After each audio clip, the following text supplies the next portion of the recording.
پیارے دوستو، آج کی اس ویڈیو میں ہم آپ کو ایک غریب روزے دار اور اس کے افطار کے بارے میں بتائیں گے۔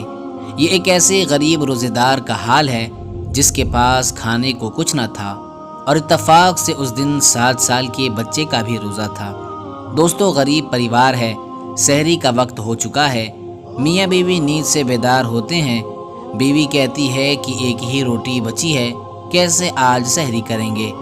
شوہر کہتا ہے کہ صحابہ اکرام نے تو صرف کھجور اور پانی سے بھی سحری فرمایا ہے، بلکہ کبھی کبھی صرف پانی پی کر بھی سحری ادا کی ہے اور اللہ کے فرض کردہ روزوں کو رکھا ہے۔ ہمارے پاس تو کھانے کے لیے ایک روٹی ہے، آدھی روٹی کھا لیتے ہیں۔ جیسے ہی روٹی کے 2 ٹکڑے کیے تو چھوٹا بچہ بھی جاگ گیا اور جاگ کر دسترخوان پر بیٹھ گیا اور اپنے والدین سے کہنے لگا کہ میں بھی سحری کروں گا اور افطاری بھی کروں گا۔ میاں بیوی نے اپنے ہاتھوں سے بچے کو روٹی کے ٹکڑے پانی میں ڈبا کر کھلائے اور خود پانی پی کر سحری فرمائی۔ وقت گزرتا گیا، جیسے ہی افطار کا وقت قریب ہوا، پاس پڑوسی کے لوگ افطار کا انتظام کرنے لگے تو بیوی کی آنکھیں آنسوؤں سے بھر گئی۔ اپنے گلے سے ایک ہار جو اس نے اپنی زندگی کے جمع پوجی سے خریدا تھا، اسے اتار کر شوہر کے ہاتھ میں دے دیا۔ کہنے لگی کہ آج اس ہمارے چھوٹے بچے نے پہلا روزہ رکھا ہے، جاؤ اس سونے کے ہار کو فروخت کر کے افطار کا سامان خرید لاؤ۔ شوہر بیوی سے وہ ہار لیتا ہے اور تھیلے میں رکھ کر گھر سے نکل جاتا ہے۔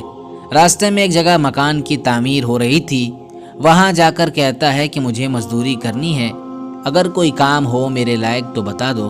مالک کہتا ہے ٹھیک ہے، اگر تم کام کرنا چاہتے ہو تو یہ سیمنٹ کی بوریاں اٹھاؤ اور اینٹ پتھر کو مستری تک پہنچا دو، آج تمہارا یہی کام ہے۔